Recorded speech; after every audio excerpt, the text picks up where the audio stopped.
We'll be linking up with him in just a bit. Moving on now, John Matara has pleaded not guilty to the charge of murder.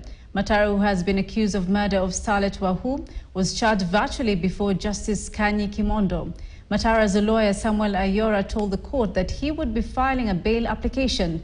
Justice Kanyi Kimondo ordered that the matter to be mentioned on 26 February for bail application. Iko wapi? Iko juu. You cannot measure.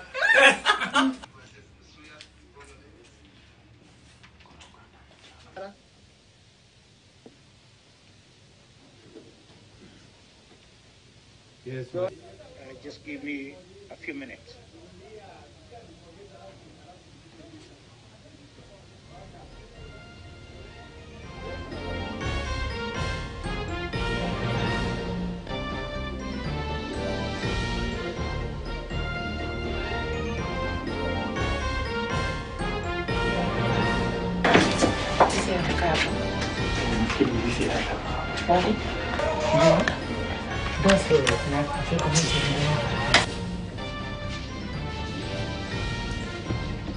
(2024) in open court